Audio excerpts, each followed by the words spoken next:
Hello बच्चों, आप सभी का तहे दिल से हार्दिक स्वागत, वंदन, अभिनंदन है हमारे यूट्यूब चैनल आरके अकेडमी 02। आज इस वीडियो के माध्यम से बेटे हम पढ़ने वाले हैं कक्षा 10 और 12 के बेहतरीन टॉपिकों में से एक डेरिवेशन, दर्पण सूत्र का निगमन। क्या करने वाले हैं बेटे? दर्पण सूत्र का निगमन। बहुत ही इंपॉर्टेंट रहेगा बेटे, बोर्ड एग्जाम 2026 की दृष्टिकोण से बेटे बहुत ही इंपॉर्टेंट रहने वाला प्रश्न, बहुत ही इंपॉर्टेंट रहने वाला टॉपिक रहेगा बेटे। वेरी वेरी इंपॉर्टेंट डाल ले बेटे बोर्ड एग्जाम 2026 के लिए। बोर्ड एग्जाम 2026 के लिए बहुत इंपॉर्टेंट। कक्षा 10 वाले 6 अंक के लिए तैयार रहे बेटे।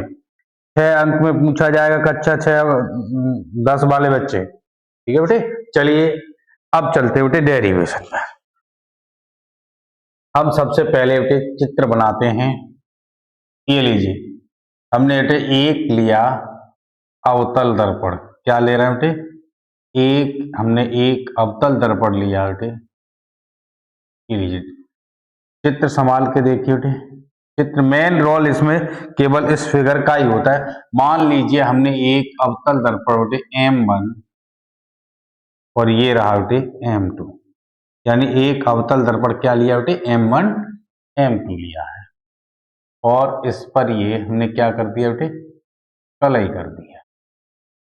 इससे अंदर की जो पृष्ठ है बेटे वो कैसी पृष्ठ बन जाएगी? परावर्तक पृष्ठ।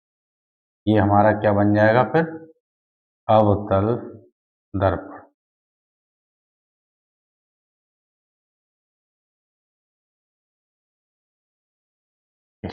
ये रहा बेटे हमारा अवतल दर्पण।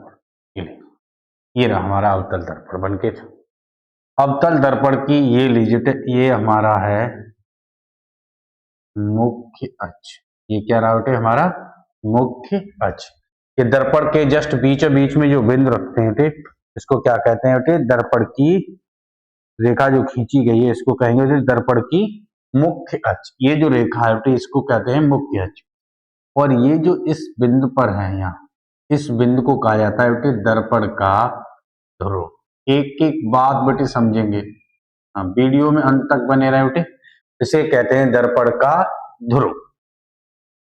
और ये जस्ट ये गोला काल्पनिक खींचा जाए तो इसके जस्ट जो बीचों बीच में होता है बेटे, इस बीच को कहा जाता है, ये लीजिए, वक्रता केंद्र। वक्रता केंद्र से जस्ट बीच जो दूरी होती है इसको कहा जाता है बेटे फोकस, दर्पण का फोकस। क्या कहते हैं बेटे? दर्पण का फोकस। चित्र पहले समझ ले बेटे, ठीक है। हाँ, एक मेन रोल इसमें बच्चे केवल चित्र का ही है। मेन रोल आपको 6 नंबर दिलाने में यहाँ किसका रोल रहेगा? चित्र का। तो आप चित्र को समझ लीजिए, ठीक है बेटे। हाँ, अब यहां हमने एक वस्तु AB, ये लीजिए बेटे, एक वस्तु है AB, जिसको वस्तु है AB इसको रखा है मुख्य अक्ष पर। एक वस्तु AB को रख रहे हैं बेटे। अब यहां समझना, हाँ एक वस्तु AB को हमने रखा है, ये लीजिए। अब इस वस्तु के ये जो सिरा है ना बेटे, सिरे B से 2 प्रकाश किरणें निकलेंगी। एक, ये लीजिए यहां तक गई, 2 प्रकाश किरणें निकलेंगी। ये पहली प्रकाश की किरण निकली। तो आप ये जानते थे बेटे कि किसी भी अवतल दर्पण की स्थितियों को निर्धारित करने के लिए 3 सूत्र बताए गए। उनमें से प्रत्येक चित्र को बनाने के लिए 2 स्थितियां लगती हैं। कितनी स्थितियां लगेंगी बेटे? 2 स्थितियां लगेंगी। ये लीजिए, तो जब कोई प्रकाश की किरण, ये है बेटे, जब कोई प्रकाश की किरण मुख्य अक्ष के समांतर जाती है, इससे सुने बेटे, जब कोई प्रकाश की किरण मुख्य अक्ष, ये रहा बेटे, ये मुख्य अक्ष है, इसके समांतर जाती है तो परावर्तन के पश्चात मुख्य फोकस से होके गुजर जाती है। यानी कहां से होके गुजरेगी बेटे? मुख्य फोकस से होके गुजरेगी। कहां से गुजरेगी? ये लीजिए, कहां से होके गुजर जाती है? मुख्य फोकस से होकर, और ये निकल जाती है। कहां से होकर निकल जाती है बेटे? मुख्य फोकस से होके निकल जाती है। ये लीजिए, कंप्लीटली, यानी कहां से होके गुजर जाती है बेटे, मुख्य फोकस से होके गुजर जाती है। दूसरा, हाँ दूसरी, ये लीजिए, जब दूसरी प्रकाश की किरण जो होती है बेटे जब निकलती है तो बी सिरे से वो भी निकलती है, और ये कहां से होके गुजरती है, दर्पण के वक्रता केंद्र से होकर गुजरती है। कहां से होके गुजरती है बेटे, दर्पण के वक्रता केंद्र से होके गुजरती है। ये लीजिए थोड़ा, हाँ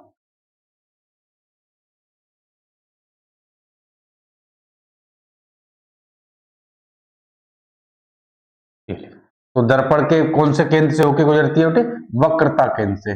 जब ये लीजिए, ये प्रकाश की किरण है जो बेटे कहां से होकर गुजरती है, वक्रता केंद्र से गुजर जाती है। तो यहाँ पर ये पॉइंट यहाँ दिखा दे, ठीक है बेटे।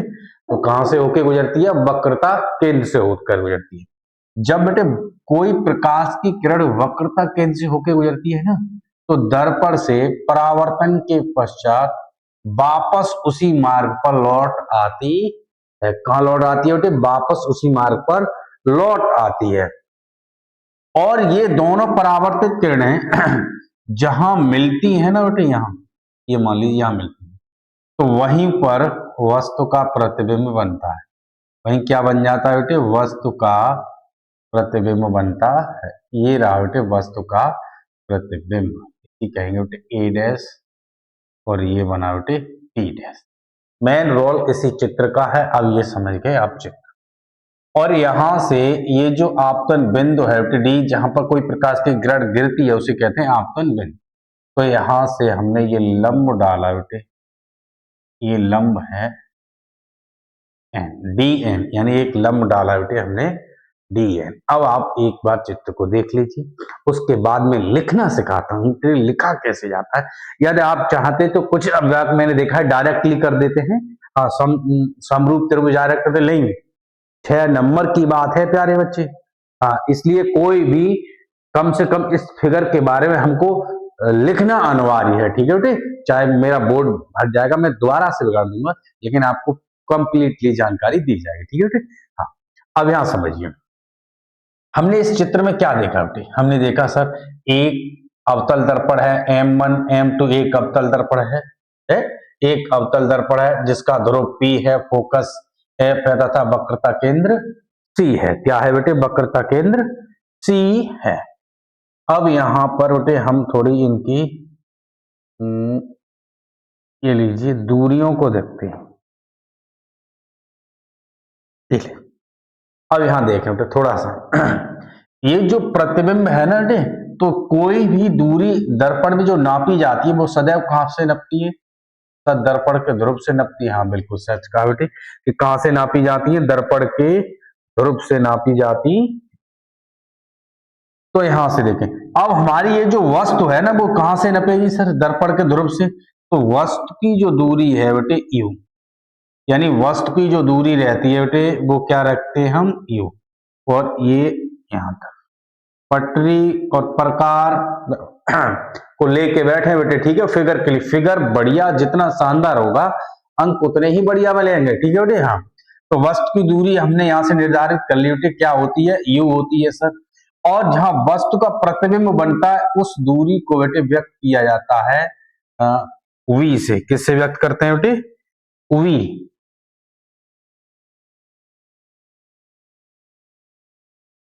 किससे व्यक्त करते हैं बेटे, वी से। ये इसको मिला दीजिए,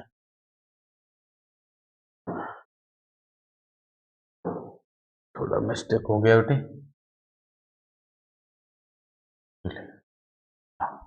तो किससे व्यक्त करते हैं उसको, वी से। ये रहा बेटे वी से, यहां से ये जो दूरी है यहां तक की ये कितनी हो जाएगी बेटे, वी। यानी प्रतिबिंब के बीच की जो दूरी होती है P से ध्रुव से, ये प्रतिबिंब बन रहा है 8 डैश पर, तो यहां तक की जो दूरी है बेटे वो कितनी मानी हमने, वी मान ली, ठीक है। अब यहां अब वक्रता केंद्र कहां बेटे, ये रहा। वक्रता केंद्र से ध्रुव की जो दूरी होती है उसे कहा जाता है बेटे वक्रता त्रिज्या। फिर से सुने बेटे क्या कहते हैं, वक्रता त्रिज्या, ये ध्यान रहे बेटे, एक एक लाइन बड़ा शानदार तरीका से खींचे, देख देख के खींचनी है। हाँ, चित्र में कोई भी कमी नहीं होना चाहिए, ठीक है बेटे। हाँ, चाहे 10 मिनट ज्यादा लग जाए पर सीख के जाना है, ठीक है बेटे। तो वक्रता त्रिज्या की जो दूरी है वो कितनी है, r। अब यहां देखें बेटे, अब दर्पण के ध्रुव से मुख्य फोकस की दूरी को कहा जाता है बेटे फोकस दूरी। और फोकस दूरी जो है बेटे वो हमारी कितनी है, स्मॉल f। कितनी हो गई, स्मॉल f। अब ये हमारा कंप्लीटली फिगरफुल होता है, सभी दूरियां आपके सामने रखी गई हैं। तो वस्तु की दूरी क्या होती है, u, वक्रता त्रिज्या क्या होती है, r, फोकस दूरी f, और प्रतिबिंब की दूरी कितनी होती है बेटे, v होती है। ये हमने अपना फिगर बनाया, ठीक है। अब चलते हैं, अब दो बातें जो आपको लिखना है, लिखना भी सीखना है बेटे, ठीक है। वो बातें जो आपको लिखना है, क्या लिखेंगे बेटे, कि माना माना माना M1 M2 एक एक अवतल दर्पण, क्या है बेटे, एक अवतल दर्पण है। क्या है, एक अवतल दर्पण है जिसकी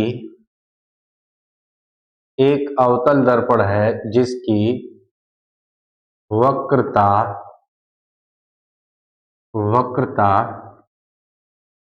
त्रिज्या r,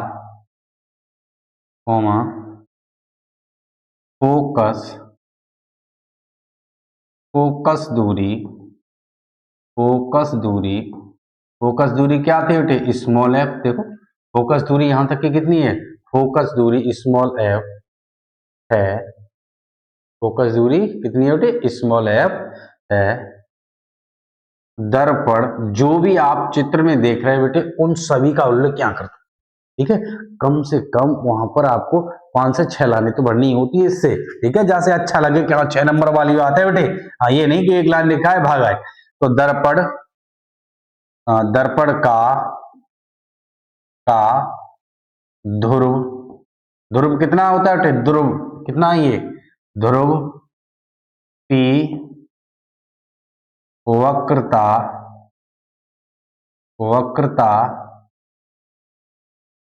केंद्र C, वक्रता केंद्र कितना है बेटे, C, तथा मुख्य फोकस, जो फोकस है इनका वो कितना है बेटे, मुख्य फोकस F है। और मुख्य फोकस कितना है बेटे, F है। चलिए अब यहां समझते हैं अगला। इससे देखें बेटे, दर्पण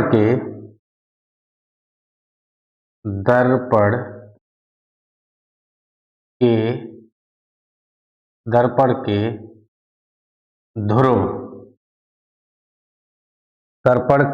ध्रुव P से मुख्य अक्ष, दर्पण के ध्रुव P से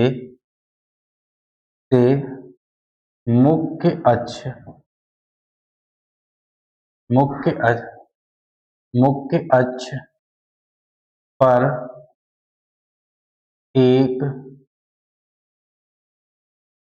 एक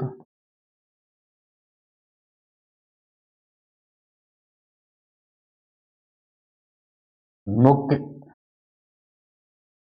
दर्पण के ध्रुव P से मुख्य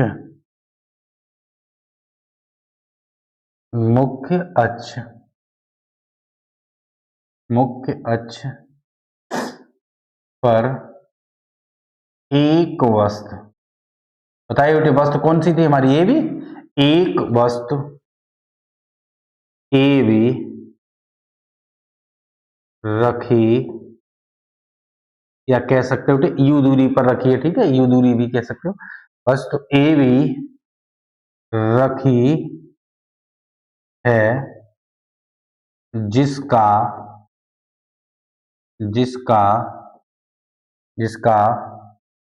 ध्रुव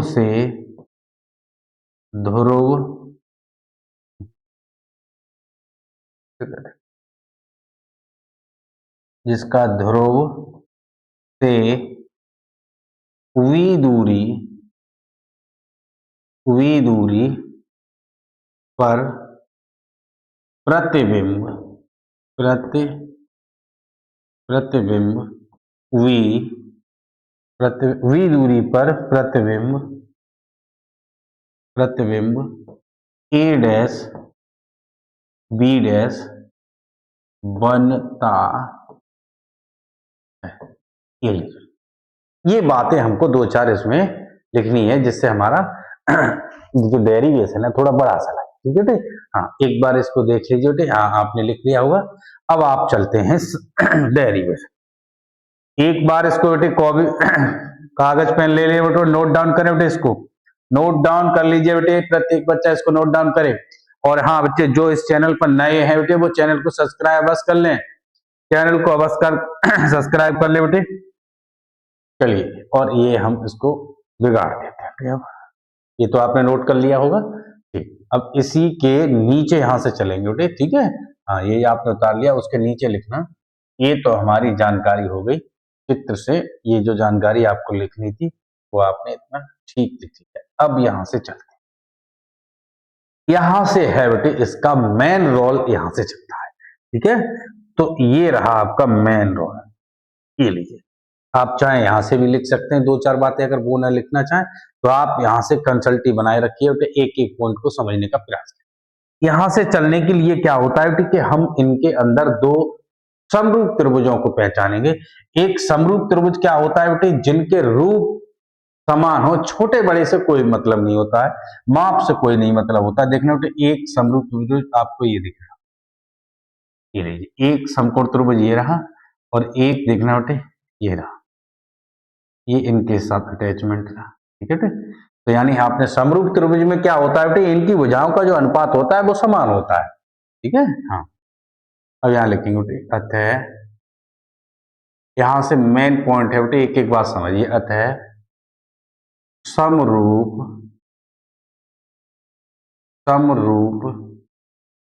त्रिभुज ए बी सी। देखना बेटे कौन सा समरूप त्रिभुज, ए बी सी तथा ए डैश तथा त्रिभुज A dash B dash C में। देखना, एक ये रहा समरूप त्रिभुज और एक त्रिभुज ये रहा, ए डैश बी डैश, यानी यहाँ क्या बेटे डैश, यानी ए डैश बी डैश सी में। अब ये समरूप त्रिभुज है, तो मैंने अभी आपको बताया कि इनकी जो भुजाओं में अनुपात होता है वो कैसा होता है बेटे, समान होता है। तो यहां कह सकते हैं बेटे कि ए बी बट्टे इनके बराबर हो जाएगा, ए बी बट्टे ये होगा बेटे ए डैश बी डैश बराबर। ठीक है बेटे, इधर सी ए, अब इधर लेंगे बेटे सी ए बट्टे, तो इधर सी ए लिया, ये लिया, तो ये भुजा किसके बराबर है, सी ए डैश के, तो सी ए डैश, और ये रहा बेटे इक्वेशन नंबर, और ये रहा आपका इक्वेशन नंबर फर्स्ट। ठीक है बेटे, समझ में आया। अब पुनः समरूप त्रिभुज में चलते हैं बेटे, तो फिर से समझने का प्रयास करेंगे बेटे। ठीक है, हाँ अब दोबारा, अब यहां देखेंगे बेटे, पुनः समरूप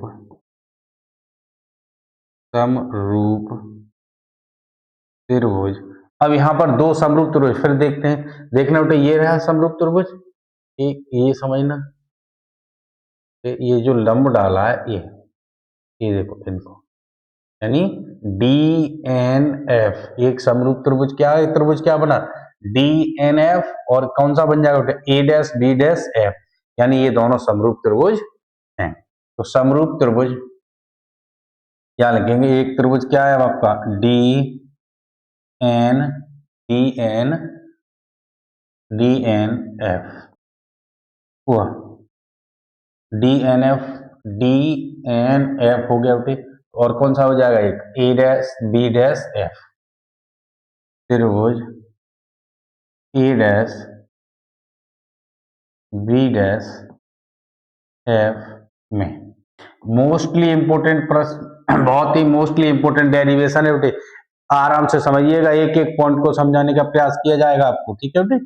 हाँ, थोड़ा समय लग सकता है, उसके लिए मैं क्षमा प्रार्थी हूँ बेटे। में ये तीव्रगामी गति से नहीं कर सकता है, जिससे कि आपको समझ में ही नहीं आए, ठीक है बेटे, उसके लिए मैं माफी चाहूंगा बेटे, ठीक है। हाँ, आगे समझिए। अब ये समरूप त्रिभुज है, ठीक, ये कंडीशन लगी, उधर ये भी लगाइए, तो डी एन, तो यहाँ क्या होगा बेटे कि डी एन बट्टे क्या होगा ए डैश बी डैश, बस ये बात से आप समझ जाइए, फिर आप पूरा डेरिवेशन कर लेंगे।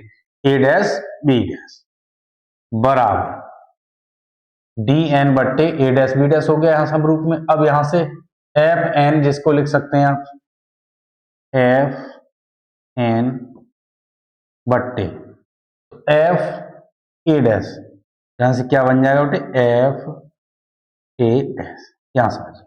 अब एक बार गौर करिए बेटे, यहां पर थोड़ा सा समझने का प्रयास करेंगे बेटे, ठीक है। हाँ, क्या देखो, ये देखना बेटे, ये जो डी एन है ना, ये जो डी एन है, ये लंबा आपने जो डाला है ना, ये जो डी एन है, ये डी एन किसके बराबर है, ये इधर आके देखो, सेम यूं लेते चले आओ, तो ये किसके बराबर दिख रही है सर, ए बी के बराबर है ये, तो हाँ बिल्कुल सही।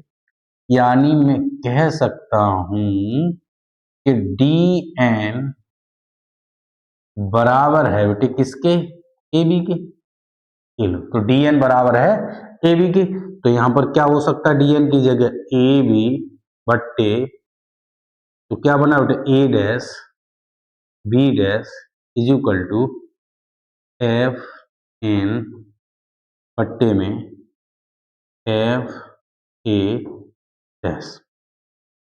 ये हो गया बेटे हमारा समीकरण नंबर सेकंड, इसको हमने इक्वेशन नंबर सेकंड दे दिया।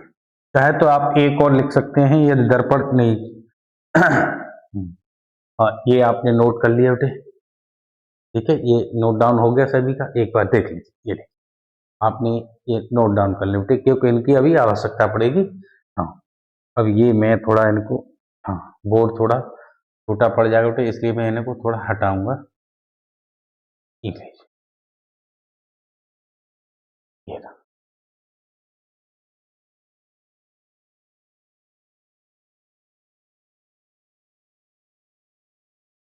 ये ले।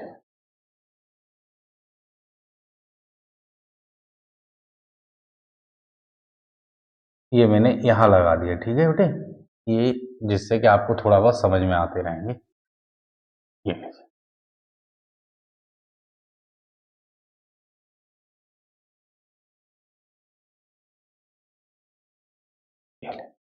यानी हमारा समीकरण फर्स्ट भी ये क्लियर हो गया और ये सेकंड हो गया।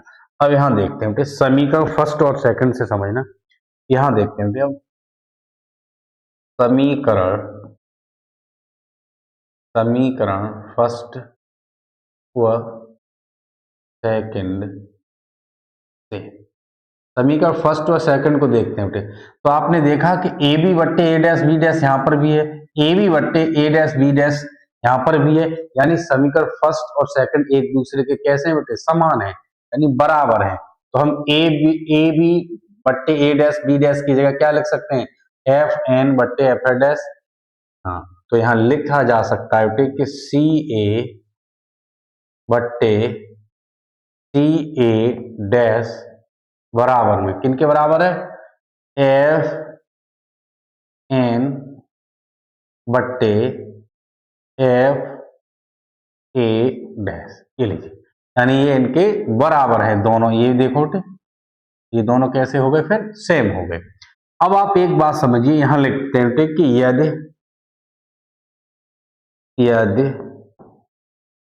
दर्पण यदि दर्पण का द्वारक, द्वारक तो जानते ही होंगे बेटे क्या होता है, द्वारक होता था दर्पण को यहां से यहां तक मिलाएं, और ये जब मिलना जो रेखा होती है उसको द्वारक कहते हैं। यदि ये बहुत छोटा है द्वारक, ये बहुत छोटा, तो देखना बेटे ये सेम छोटा हो जाएगा, तो ये जो बिंदु वहां है वो कहाँ आ जाएगा, यहाँ दिखेगा, जो यहाँ दिखेगा तो इसका मतलब है वो पी के बहुत नजदीक दिखाई देगा। यानी यदि दर्पण का द्वारक बहुत छोटा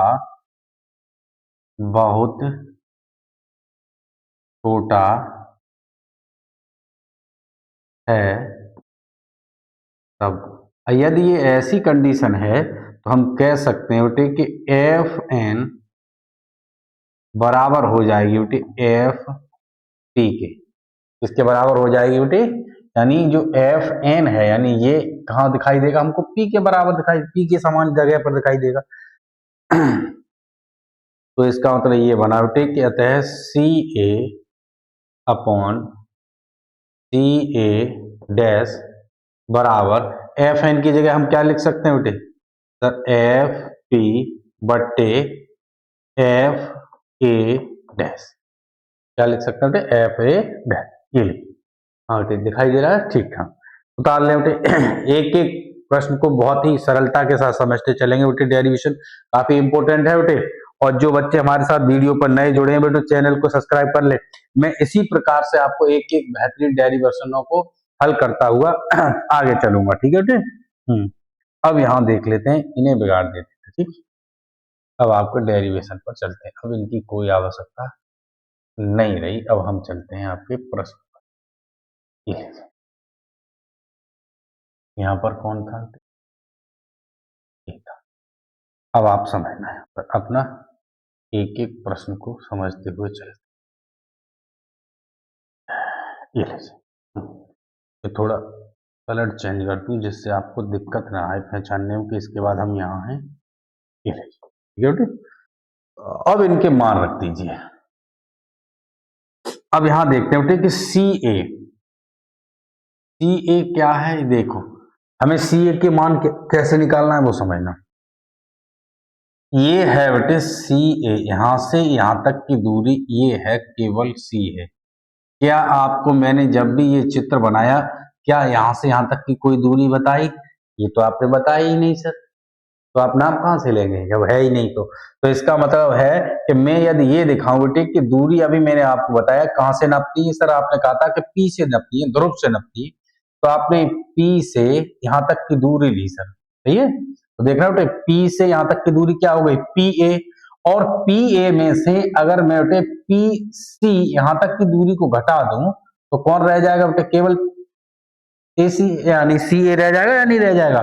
हाँ सर रह जाएगा बिल्कुल। तो यहां से हमने क्या ज्ञात किया, तो यानी हम कह सकते हैं सी ए को क्या निकाला हमने, सी ए की जो दूरी है वो क्या निकाली आपने बेटे कि पी सी, नहीं यहां से यहां तक पी ए क्या हो गया बेटे, पी ए माइनस, और कितना घटाएंगे यहां से, इतनी दूरी घटा दीजिए सर तो ये रह जाएगा माइनस पी सी बट्टे, ये लीजिए अगला वट्टे में कौन है सी ए डैश, तो सी ए डैश कहां पर है, ये रहा, देखो ये रहा सी ए डैश, यानी ये दो दूरी है, यहां से यहां तक की दूरी ही सी ए डैश है, ये दूरी। हमको केवल इतनी दूरी चाहिए यहां से यहां तक, तो इतनी तो दूरी है भी नहीं सर, कहीं नहीं है तो कोई बात नहीं, यहीं से नापो। तो देखना पी से सी तक चलो, पी से सी तक गए तो पी से सी तक की जो दूरी है वो कितनी दे रहा है, देखो आर है यार, हाँ, और P से C तक की जो दूरी है R है, और P से A तक की जो दूरी है देखना बेटे कितनी है, P से A तक की दूरी V, तो इसका मतलब है ये दूरियां दी गई हैं। तो हम पहले चलेंगे P से C तक, पहले चलेंगे बेटे C A डैश निकालने के लिए, पहले कहां से चलेंगे, P C, पहले यहां से यहां तक आओ, P C तक हो गया माइनस, अब P A dash minus P A dash कितना हो गया यार, यहां से यहां तक ये पी ए डैश यानी ये घट गया बराबर। अब यहां देखें पी एफ यूं ही रखा क्योंकि पी एफ की हमको मालूम है, यहां से पी एफ की दूरी कितनी है एफ, ये यूं ही रखो पी एफ बट्टे में, तो नीचे कौन है बेटे एफ ए डैश, देखना बेटे एफ ए डैश कहां पर है, ये रहा एफ ए डैश, ये रहा एफ, ये यहां से यहां तक की दूरी, ये है बेटे एफ ए डैश। तो एफ ए डैश कैसे निकालेंगे, यहां से यहां तक की दूरी लो पूरी, तो पी ए डैश कैसे लिखें बेटे, पी ए डैश माइनस यहां से यहां तक की पूरी दूरी ली, में से पी से एफ की दूरी घटा दो तो कौन रह जाएगा, केवल ए एफ रह जाएगा, ठीक है बेटे। तो कितना घटाना है हमको, पी यहां से देखो पी से एफ, तो पी एफ, ये लो। अब ये तुम्हारा मेन रोल बेटे बस इसका ही है, आपने ये रख लिया तो आप समझ लीजिए अब आपका सवाल आसानी से हल हो गया। ठीक है बेटे। हाँ, अब यहाँ देखेंगे एक एक बात को, अब यहाँ समझते चलेंगे। अब वापस अपने प्रश्न पर चले बेटे। अब यहाँ समझ, यहाँ लिखने बेटे एक लाइन लिखिएगा, उपरोक्त, यानी ये जो समीकरण है इसको कहें उपरोक्त समीकरण, उपरोक्त समीकरण में चिन्ह सहित, चिन्ह सहित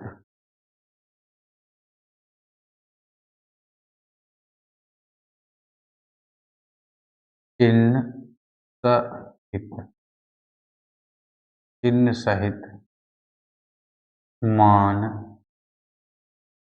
रखने पर, ये देखो सर ये कौन से मान है, ये जो यू आर एफ है वो कैसे होंगे बेटे, चिन्ह सहित रखे जाएंगे। अब एक बात समझने, 9th में आप पढ़े थे कि ये लिखिए ये एक्स अक्ष है हमारी, अब ये जो हमने लिया है वो ऐसे ही तो लिया है, तो हमारे इधर जो बाएं हाथ पर जो भी दूरियां पड़ेंगी वो सभी कैसी होती है, ऋणात्मक होती है सर।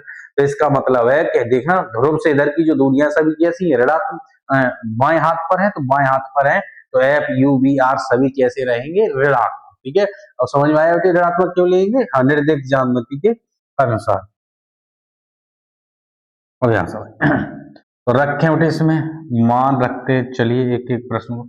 तो पी ए देखें बेटे, पी ए कितना है नीचे देखो यू, तो क्या कहेंगे माइनस का यू रखा जाएगा सर, बिल्कुल सर माइनस का यू, माइनस पी सी, देखें बेटे कहाँ है पी सी, ये पी है और ये सी है यहाँ, तो यहां से यहां तक की दूरी देखो, नीचे आओ कितनी है बेटे आर, तो क्या कहेंगे माइनस के आर, क्या कहा मैंने ऋणात्मक लेंगे क्योंकि सभी दूरी ऋणात्मक है बाएं हाथ पर है, तो ठीक है बेटे। हाँ फिर से पीसी, पीसी का मान कितना है फिर से दे देखो, ये पी है ये सी है, तो पीसी का नीचे देखें यहाँ कितना है आर, तो ये हो गया बेटे माइनस के आर, ये आर रख दिया माइनस पी ए डैश, ये पी है बेटे ए डैश कहाँ है आ रहा ये, तो यहां से यहां तक की दूरी कितनी दी गई है देखो, यहां से यहां तक की दूरी ऊपर देखो ये कितनी है वी, तो यहां क्या लिखेंगे बेटे माइनस के वी बराबर, ये लीजिए पी एफ कितना है बेटे, यहां से पी एफ, यहां से यहां तक की दूरी कितनी है देखो एफ, तो यहां क्या लिखेंगे बेटे माइनस के एफ बट्टे में, फिर क्या बेटे P A dash, P A dash, यहां से पी से ए डैश तक की जो दूरी है वो कितनी है बेटे वी, तो ये देखिए फिर से वही माइनस के वी, ठीक है बेटे। फिर अगला क्या है माइनस पी एफ कहां से कहां तक है बेटे, पी ये रहा एफ ये रहा, तो ये कितना हो गया माइनस की एफ, ये देखिए। अब आप एक बात जानते हैं बेटे कि जो त्रिज्या जो होती है वक्रता त्रिज्या आर, वो फोकस दूरी की कैसी होती है, दोगुनी होती है, तो जहां जहां आपने आर देखा वहां क्या रखने वाले हैं आप बेटे 2f रखिए, तो यहां रखो, यहां रखेंगे देखना बेटे माइनस का यू, देखना बेटे माइनस माइनस प्लस, और आर की जगह कितना रखने वाले हैं आप 2f, तो ये 2f प्लस का हो गया बट्टे, नीचे भी देख लें बेटे माइनस आर की जगह क्या रखने वाले हैं हम 2f, तो 2f माइनस माइनस प्लस, तो ये प्लस की वी हो गया बराबर, ठीक है बेटे, और ये कितना है माइनस के एफ बट्टे में माइनस की वी, और माइनस माइनस ये क्या बन जाएगा बेटे, यहाँ ये माइनस ये भी माइनस, तो प्लस की एफ, ये एक एक बात को सरलता के साथ समझते चलते बेटे। अब इसके बाद में इधर चल रहा बेटे, ये बिगाड़े देते हैं, हाँ अब कोई दिक्कत नहीं इसकी, ये लीजिए, अब ये सभी हम रफ कार्य कर लेते हैं, चल इधर लिख देते हैं क्योंकि अभी चिन्ह तो आपने सभी रख लिए, अब इनकी आवश्यकता खत्म हो गई इसकी चित्र की, ये लीजिए अब इस फिगर की आवश्यकता नहीं पड़ेगी क्योंकि सभी दुनिया आपने बेटे ऐड कर ली मैंने, आपको सभी समझा लिया, क्यों माइनस हुआ क्यों प्लस हुआ। ठीक है बेटे, अब यहां पर चलते हैं फिर से आपके सवाल पर। देखे बेटे, अब कैंची का गुणा, ये माइनस इधर है तो जे इधर जाएंगे बेटे, जे इधर जाएंगे। ठीक है, हाँ कैंची का गुणा करेंगे बेटे, ये लीजिए पहले आप लिखते हैं, तो यहाँ कितना है माइनस का u और प्लस के कितने थे बेटे 2f, ये एक कोष्टक में रखे बेटे। दूसरे में क्या है बेटे, तो इधर से ये आए माइनस के v और प्लस का कितना आया इधर से f बराबर, ये लिखिए, और इनका गुणा इधर जाएंगे तो ये हो गया बेटे माइनस f इंटू गुणा में क्या है माइनस के 2f और प्लस का v। अब इनका आप गुणा करें, गुणा बढ़िया तरीका से समझना है बेटे, हाँ बेहतरीन तरीका से समझनी है, एक एक बात का भी। माइनस यू का बेटे पहले आप इन सबसे करिए, तो देखना बेटे ये माइनस का ये भी माइनस, तो चिन्ह प्लस का हो गया यू और वी के साथ, तो ये बना यू वी। ठीक है बेटे, अब माइनस यू का यहां गुणा करेंगे तो माइनस ये प्लस, तो माइनस का हो गया यू एफ, क्या लिखेंगे बेटे यू एफ। एक बात इतनी कंप्लीट होती है हमारी। ठीक है बेटे, हाँ अब यहाँ प्लस का क्या बेटे 2f, तो 2f का इन सबसे गुणा करेंगे, तो 2f प्लस का ये माइनस का, तो चिन्ह किसका रहा बेटे माइनस का, 2f का इनके साथ गुणा करेंगे तो ये बनेगा बेटे 2fv, क्या बन जाएगा बेटे 2fv। ये प्लस का ये भी प्लस का, तो चिन्ह किसका रहा बेटे यहाँ प्लस का, तो 2f का इन f से गुणा करेंगे तो ये बन जाएगा बेटे 2f स्क्वायर, क्या बन जाएगा बेटे 2f स्क्वायर बराबर। अब माइनस एफ का इन सबसे गुणा करें तो ये माइनस की ये भी माइनस का, तो माइनस माइनस क्या बना बेटे प्लस, प्लस के 2f स्क्वायर, ये माइनस का ये प्लस का, तो माइनस के एफ वी, क्या बना बेटे माइनस के एफ वी। अब यहां समझिए, देखो ये प्लस का एफ 2f स्क्वायर और ये भी प्लस के, तो ये इससे कट गया। ठीक है बेटे, ये इनसे कट गया, तो यहां कौन रह गया बेटे, सर ये रह गया u v। हाँ बढ़िया सवाल है, वो डेरिवेशन है बेटे, तो यहां देखेंगे बेटे माइनस के u f। अब यहां समझना बेटे, ये माइनस के एफ वी है, ये प्लस के माइनस, सॉरी ये माइनस के जब इधर आएंगे तो कैसे हो जाएंगे बराबर चिन्ह से इधर प्लस के हो जाएंगे सर, तो 2f वी, और यहाँ क्या है मौजूद हमारा माइनस के एफ वी, पहले से ही है, तो फिर से समझे बेटे यहाँ, तो ये बना बेटे यू वी माइनस के यू एफ बराबर, देखना बेटे 2f v में से एक एफ भी जा रहा है, तो क्या बचेगा केवल एफ वी, तो क्या बचा एफ वी। अब यहां फिर से समझते हैं बेटे, अब यहां लिखेंगे बेटे दोनों दोनों पक्षों में एफ यू वी से भाग देने पर, एफ यू वी से क्या देंगे बेटे भाग देंगे, तो भाग दें बेटे दोनों दोनों यहां पर दोनों पक्षों में देंगे, तो देखना बेटे यू वी बट्टे F U V minus U F बट्टे में एफ यू वी बराबर एफ वी बट्टे एफ यू वी। अब इन्हें हल करते हैं, तो देखना बेटे कोई कट रहा है तो काटिए, नहीं कट रहा है तो उसे छोड़ दीजिए।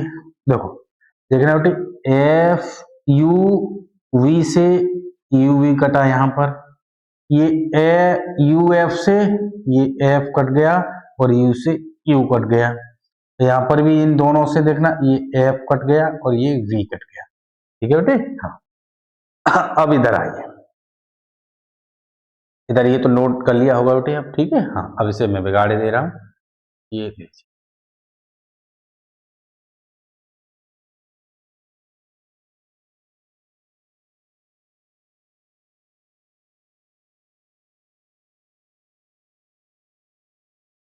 ये ये अब आपके प्रश्न पर यहां से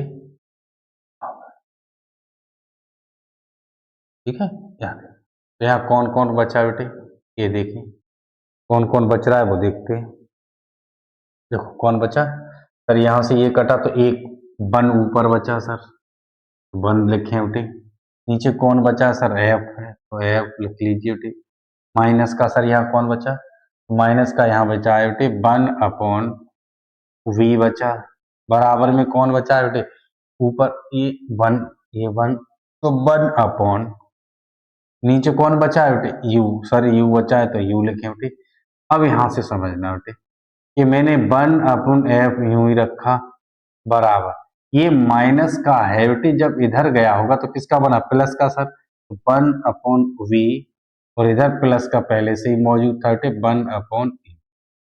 एक बार चेक करें बेटे इसको, देखना बेटे, और यही हमारा क्या है, दर्पण सूत्र का निगमन। देखना बेटे यही था,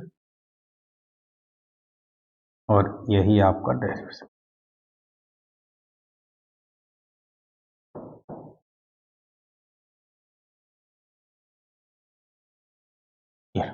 और यही हमारा क्या है बेटे, दर्पण सूत्र। बताइए बेटे वीडियो कैसी लगी आपको। वीडियो को ज़्यादा से ज़्यादा शेयर करेंगे बेटे, और जो चैनल पर नए बच्चे हमारे साथ जुड़े हैं बेटे वो लोग चैनल को सब्सक्राइब बस कर लें। इसी प्रकार से मैं आगे आपको एक से एक बेहतरीन डेरिवेशन भी लाता रहूँगा, सरल और बढ़िया शानदार ढंग से एक एक पॉइंट को समझाता हुआ चलूंगा, जिससे आपको एक भी अंक नहीं कटेगा। कोई भी बच्चा शॉर्ट में करने का प्रयास ना करे बेटे, कि शॉर्ट में अगर आप करते हैं तो नंबर यदि जो कटते हैं तो आप स्वयं उसके उत्तरदायी होंगे। हाँ कुछ बच्चे मैंने देखा है कि मैंने कहा भी था कि यहाँ से भी हो सकता है, बट ऐसा प्रयास ना करें कि यदि वो प्रश्न 6 नंबर का है तो उसे 6 नंबर में कुछ ना कुछ तो लिखना पड़ता है, ऐसे उसी प्रकार से हल करें। ठीक है बेटे, इसी के साथ मैं अपने वाणी को विराम देता हूँ। जय हिंद, जय भारत।